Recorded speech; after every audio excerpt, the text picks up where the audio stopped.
Ladies and gentlemen, welcome to the next episode of Final Stallions!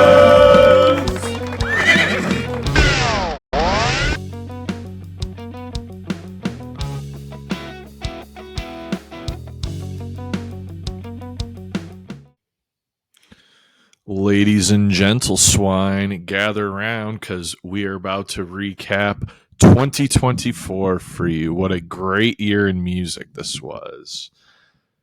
Incredible, and personally, but also like we said, for the whole just music world. It's been a hell of a year for the Stallions. You know, we've really built a cool platform here. Kicking off the soiree of the Stallions in January of 2024. Met some really cool people along the way, and so we're doing our third yearly recap, and in these things, Klep and I are just going to break down our top 5 albums of the year and top 5 concerts of the year that either or each of us have attended. And yeah, this is fun. Klep, you said that you knew your albums in a heartbeat and that the concerts were going to be hard ones. Yeah, there were just so many good shows. So many artists that I've gotten into recently that I just saw for the first time this year that made things so hard. It's like, how do I weigh something like that against a band that I've liked for much longer, where like the bar is just higher because I just know what to expect? Yeah, it was an impossible task. You were just on a fucking roll this summer. It was crazy, man. People thought you had body doubles. People thought I was out there and splitting those concerts with you, but it was just you. Fantastic work. Hell of a year on the road for Klep. But yes, we are going to dive in again to the top 5 albums and shows. Let's just kick it off and start with the albums. All right. So, number 5 for your boy Klep is an album by none other than Seattle's own Pearl Jam, the album Dark Matter. Yeah. So yeah, this album, single disc album, I still don't own it on vinyl yet. They kind of charge a lot for it. I mean, I get it. It's Pearl Jam. Their pressings are always high quality, so I understand. But just haven't pulled the trigger yet, but I should, because this album was fantastic. Towards the heavier side of where Pearl Jam tends to go in their music, which I found interesting. Great album. We didn't have anything from this band since 2020 with the release of Gigaton, and they just come back in a huge way with Dark Matter. Hell yeah, shout out. First time listening to that was at your 30th birthday party. It was, yeah. It was released that Friday, and I remember some very intoxicated gentlemen around a kitchen making some mac and cheese listening to Dark Matter. And I might have not been one of those gentlemen. I might have been the gentleman that was sleeping up in the bed and hearing Eddie sing in my dreams. Just another casualty. Just another one. Hey, I got around to it. All right, so number 5 for Spruce is going to be Sabrina Carpenter, Short and Sweet. Ooh. And this is, dude, let's just like preface this. I mean, you've heard it here in like the pop world and like things like that, but the girls are taking over, man. They are literally just taking over like the pop music scene and are like getting it down to a T where they're utilizing extremely cool, funky bass lines and like all pop music as well, like just like focusing on the hi-hat and stuff of that nature. But what stood out for me in this album, so I don't know, like, I mean, you've heard Sabrina Carpenter here or there, and like you heard Espresso come out at the beginning of this year, or maybe it was like right at the end of last year, that is on this album as well.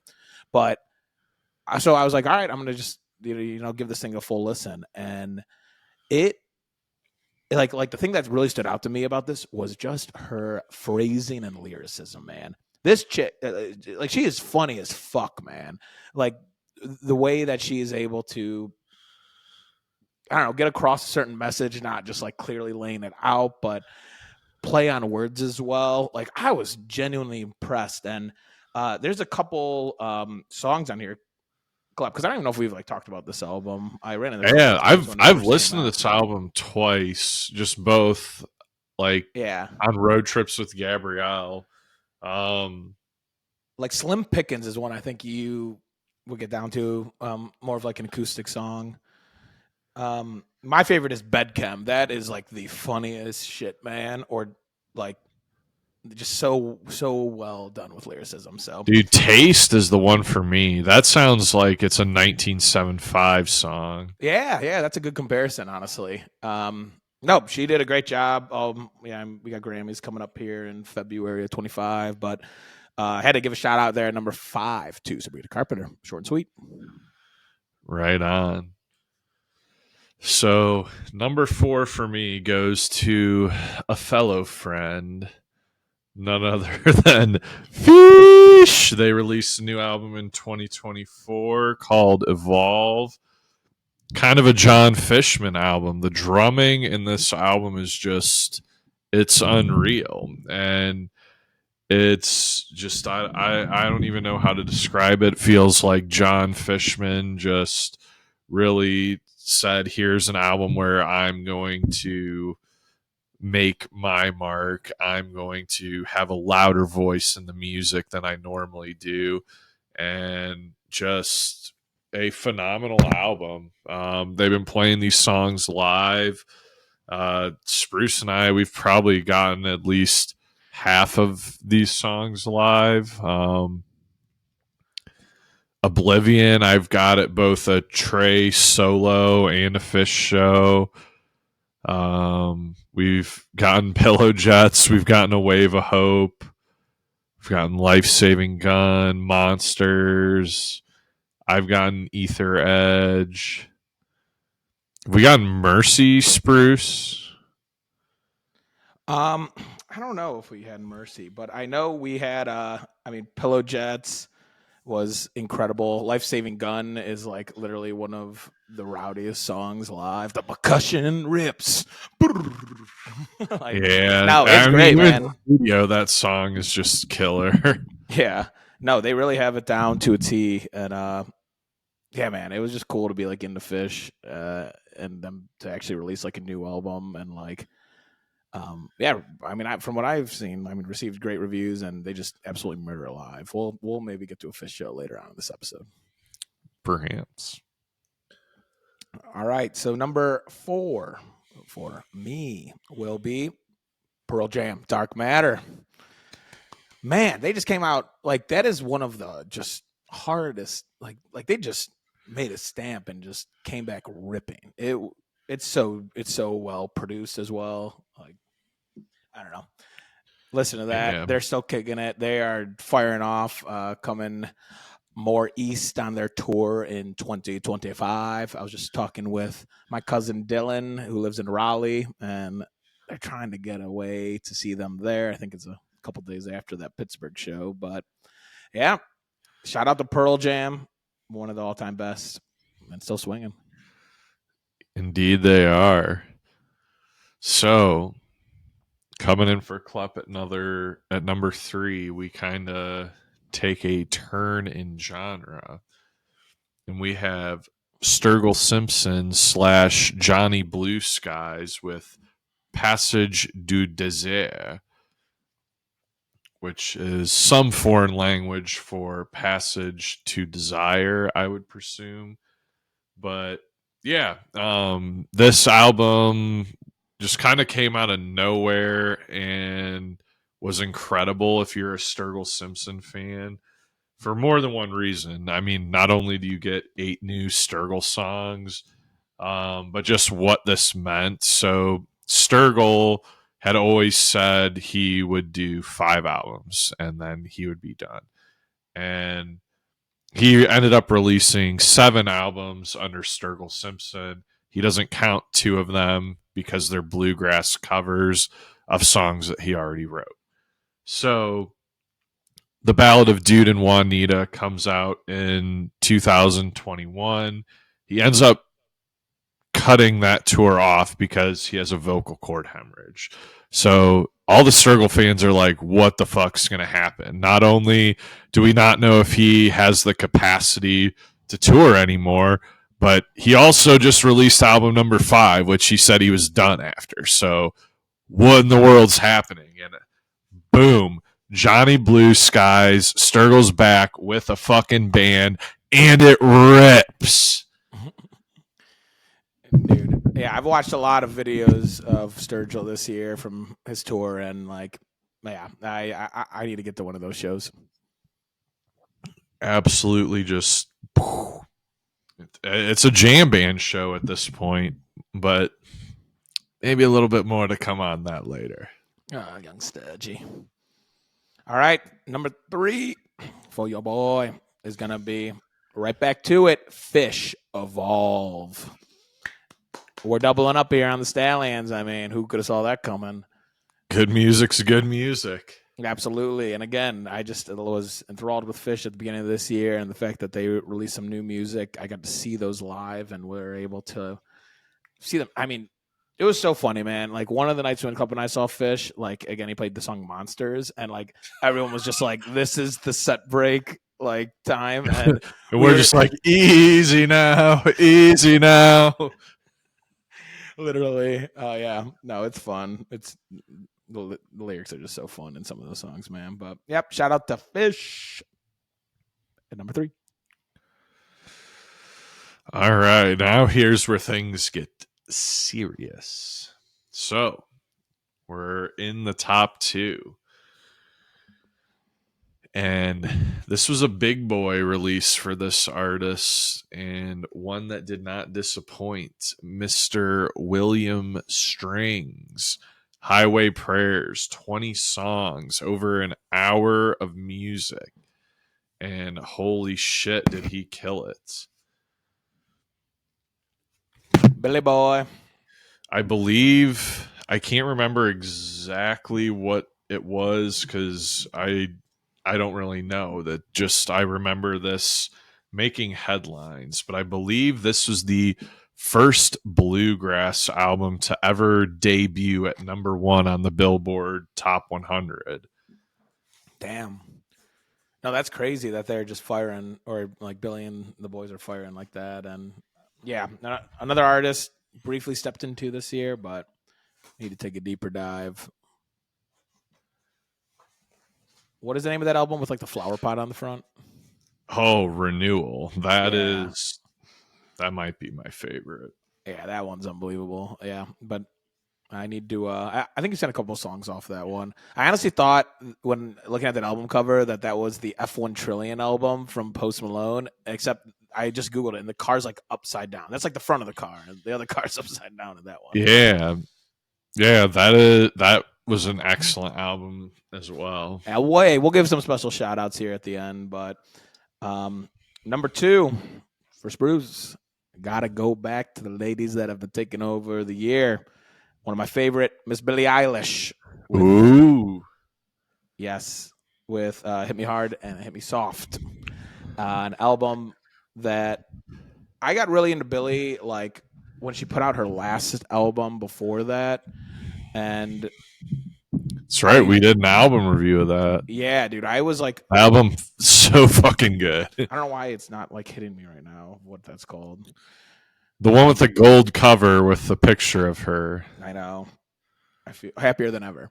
Yeah. But that album, that's when I don't know why I really like running those first 5 songs on that album, and I really enjoyed it. So I was like pumped up for this one, and it was fun to hear, like, I don't know, her talk about it, and then like interviews leading up to it being like, this is like truly things we wanted to do. We took a lot more time on this. Like, it took like 2 years of just making this, and instead of like trying to go in, and again, for people who don't know, she makes this stuff with her brother in like his house studio and always has. And she's like, we just had no time restraints. Like, it was literally like we would go in, do something, and then sit on it for a month, and then be able to like listen to it. And so it's pretty cool. It was cool to see like what songs kind of made the mainstream. I mean, I think Birds of a Feather took over everything. Flocking Outside.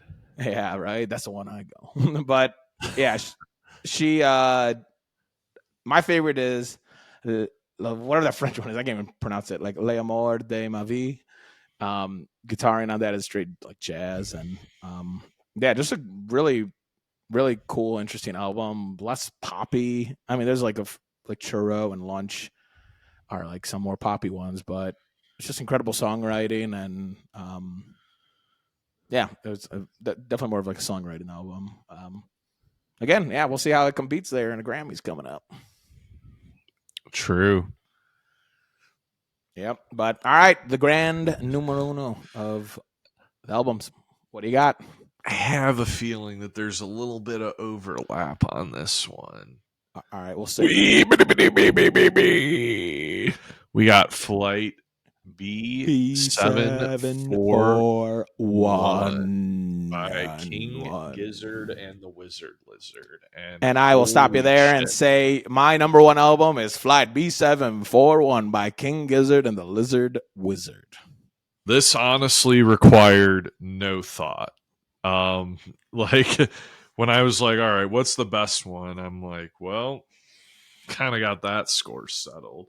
Yeah, you had a feeling of a swine taking off.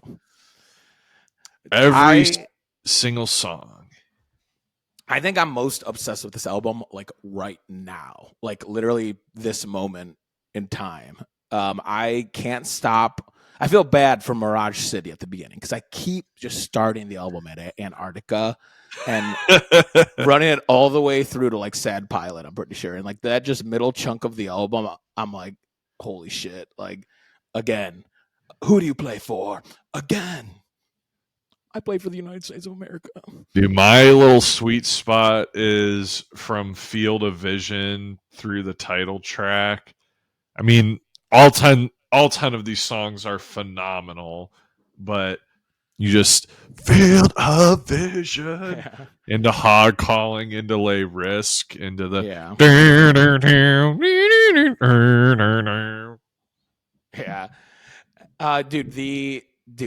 just Antarctica has to be my favorite song off this album. That is like one of the most just like you're just bouncing off walls every which way. And then, like I said, we'll always keep playing that song. And then it just keeps going into Raw Feel after that, which was not one of my top ones when we had saw them about a month or so ago. Raw like, Feel for you. Dude, my favorite part is honestly the first way the verse is sung and the drums in between the verse. It's like, God, I can't even think of how it goes right now. I'm like blacking out. But, it's like Sue. It's like, how does it feel? And then drums. Yeah, I am obsessed with these guys right now. Shout out to Giz.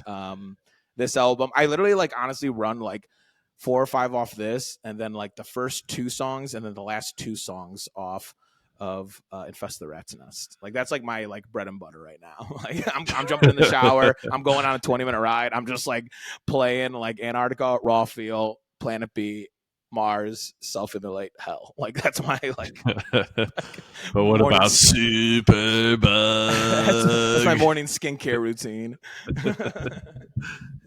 But yeah, shout out to Giz. Shout out to Flight B741.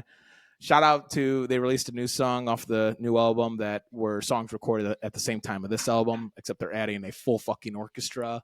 And Phantom Island is the first song, and what I assume is going to be the name of the album.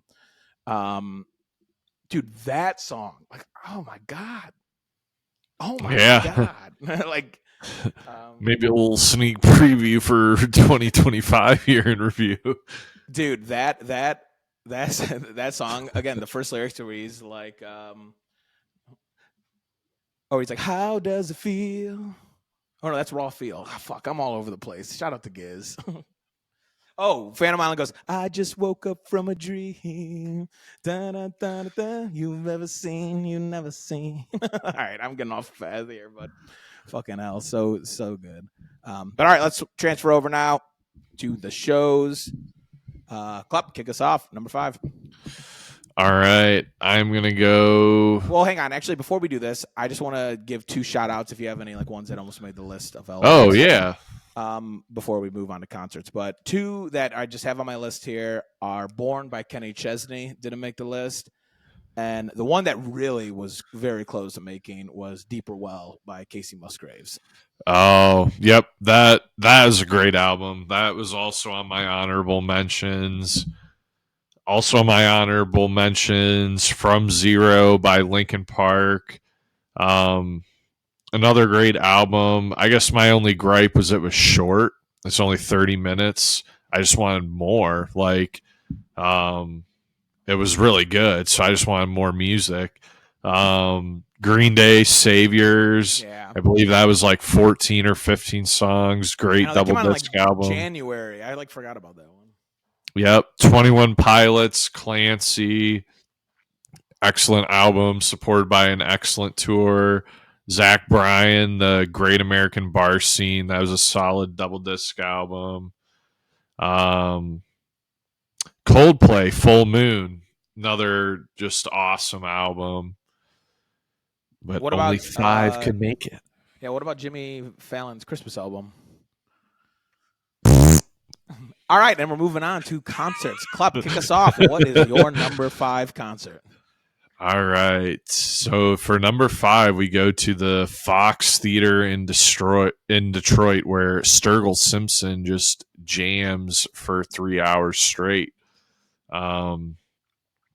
Yeah, first time seeing Sturgill, just mind blown because he was improvising, had a great band with him, 4 other dudes.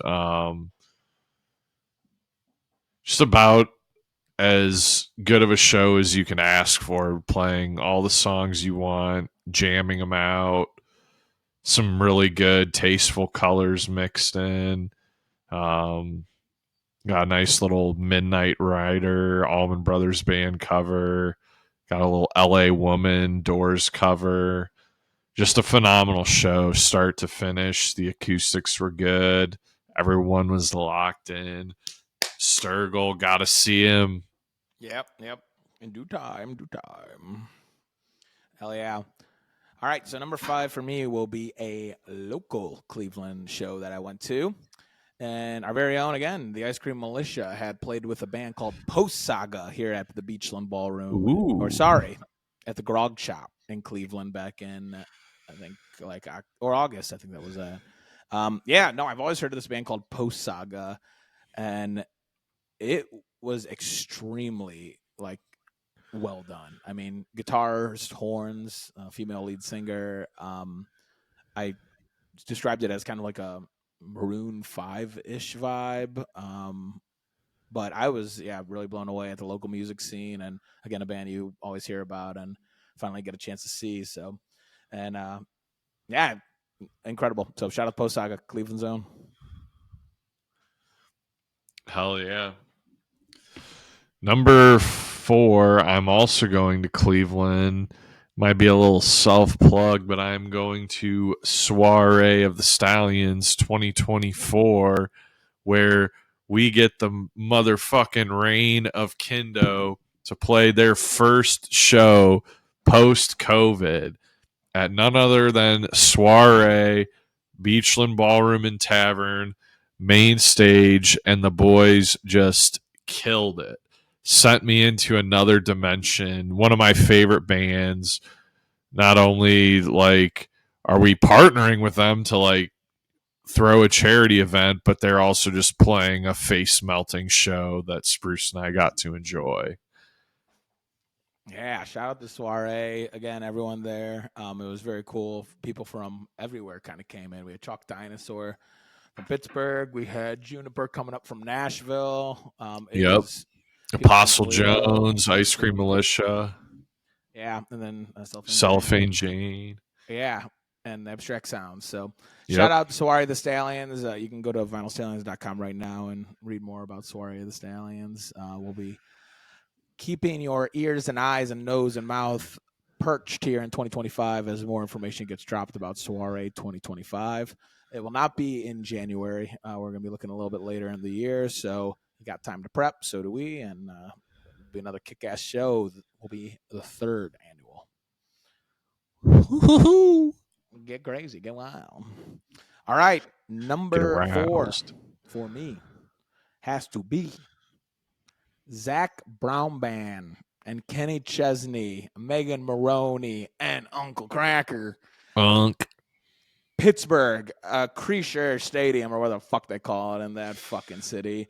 Oh, yeah. We were literally like second row, right in the pit. Tickets we had bought years and years and or not years, months in advance.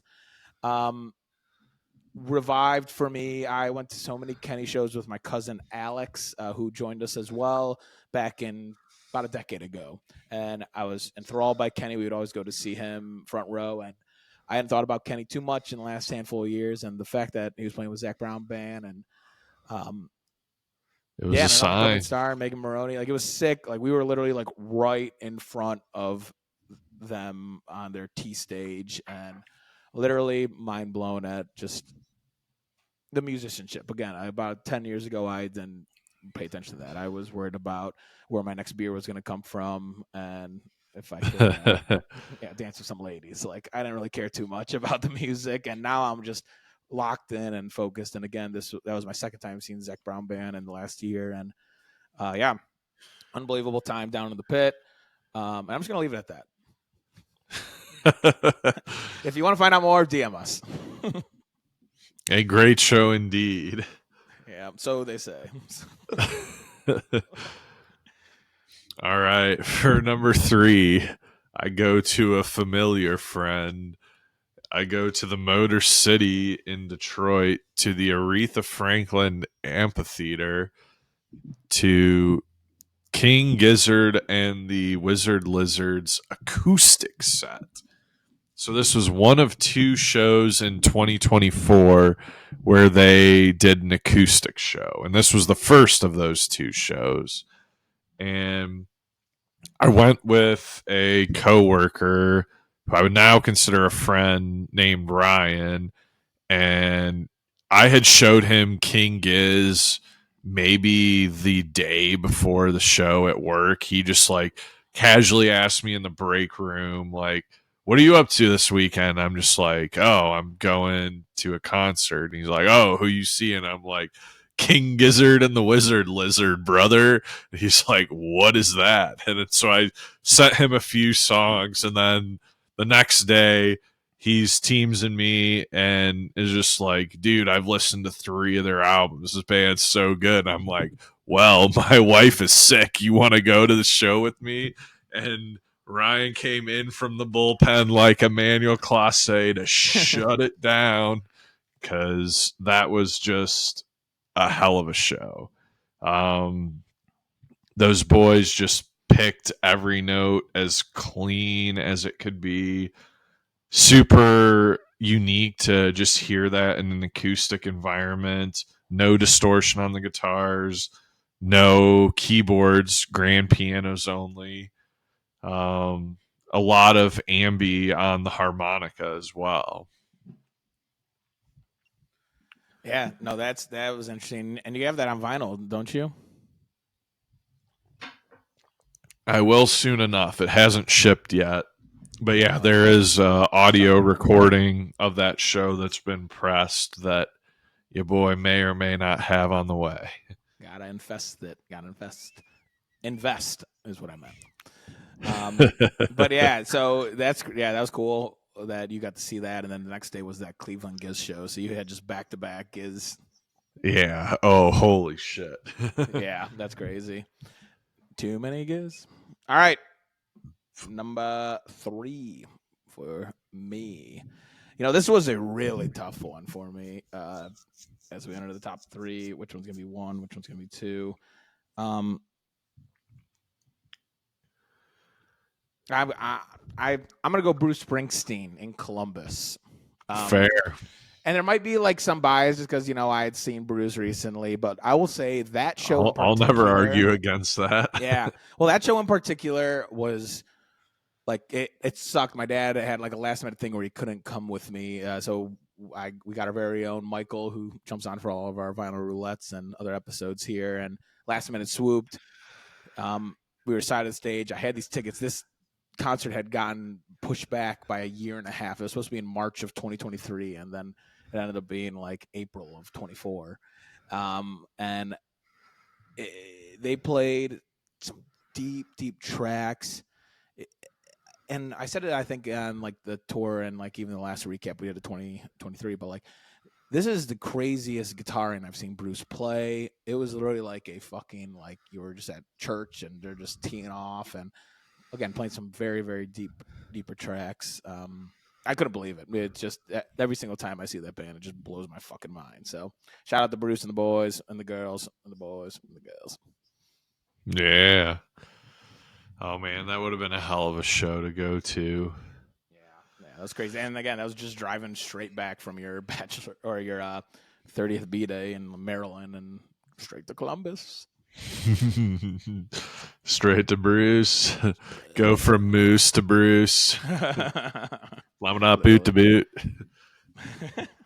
All right, top right. 2. Where we at?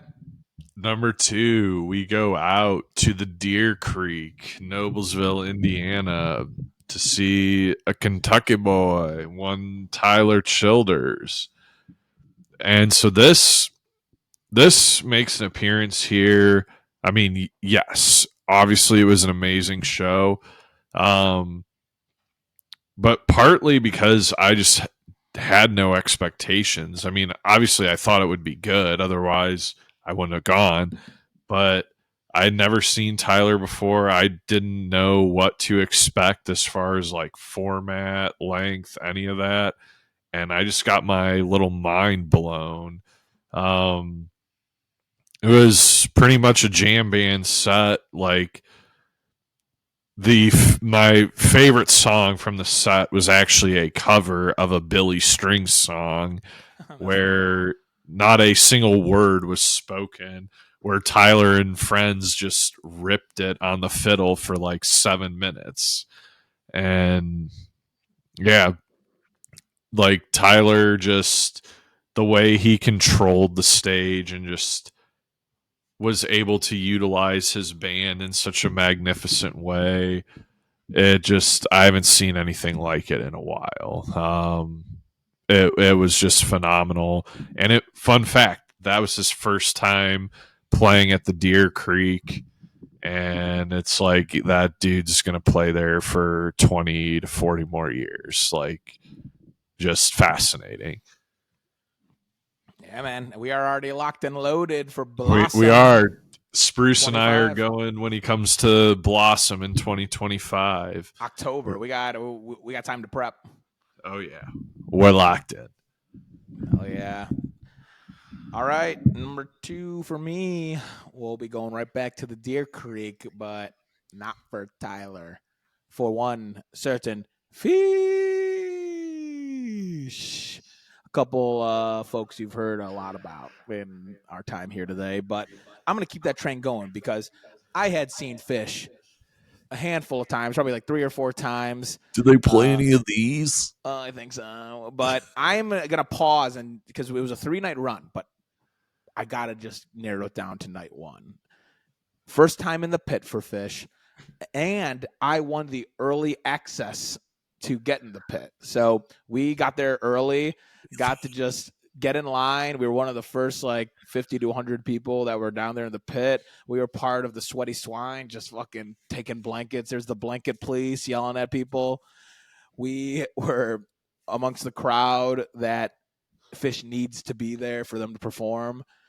And it was incredible. I mean, one of my top 3, if not literally my top song of this year, is Punch You in the Eye, which is right off of, or they ripped it right off the start at that show. From then on out, I just couldn't believe it. Yeah, I just couldn't believe literally what I was experiencing, and like it just blew me up into just wanting to dive in so much more. And the fact that we got like in the second set, they played Down with the Disease like 5 different 4 or 5 times. They just like kept going back into it and just waiting for the time that I can finally say. And I just hear him kept looking at Klep being like, what is this? And he's like, Down with the Disease. I'm like, what?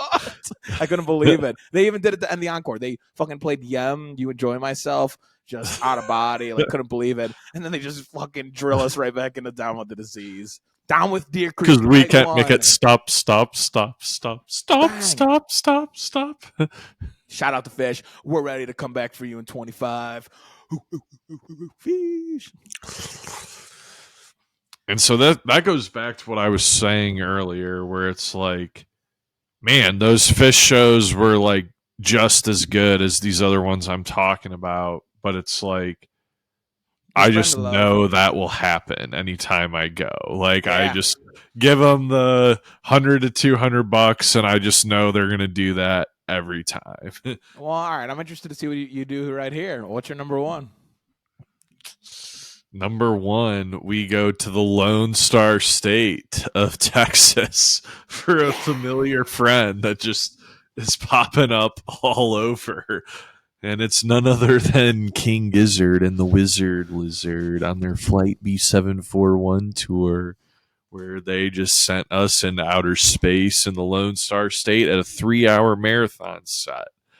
And it really felt like 3 different concerts in one. So like I just said, it was a 3-hour marathon set. And each hour felt like its own show, where the first hour was just like a rock show, indie rock, like rock and roll, even a little jam bandy, great stuff. And then the second set was just pure funky filth. And even these aren't different sets. They don't take a break. It's just how it felt. Vibes purely.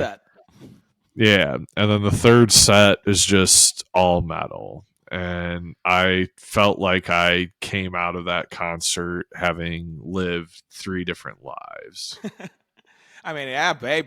The Stallions are aligning here in 2024. King Giz is the winner of the year, because my number one concert has to be that as well. Yeah, man. We were at an F1 track in Austin. Shout out to Nick Chagan, Stallion, who has been on before. Let us stay. Tickets were acquired like almost a year in advance, it felt like, because these were one of the first 3 shows that they had announced on this tour, and we didn't know. They only toured a handful of times in 2023, so we weren't sure how many more they were going to release. With Nick in Austin, knowing it's a 3-hour marathon, we fucking swooped, and then they just kept piling on shows, but there was nothing like this one. And I was like thinking as well, Klep, because like I just remember talking to you guys even on the drive home and just being like, I've never experienced anything like that before. And I kept thinking like, why? And the answer is very clear, and it's that these tickets were like sold out. We had to buy off a third party. Like we weren't even able to get them off their website when live. Everyone in that pit was frothing at their mouth for months on end for that show, and it showed. It showed.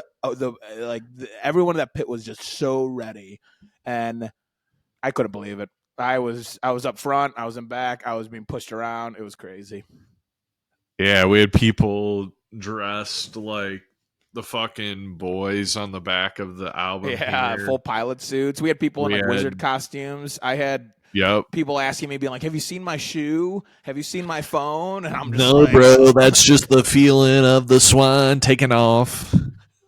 Yeah, dude, and like being able to see like to describe that middle set more, that Klep said it was funky. I mean, it was like even like EDM, if you know their silver chord songs and that album. It's like they were all just around like an EDM electric table, pressing buttons, just having a time, ripping so many shots.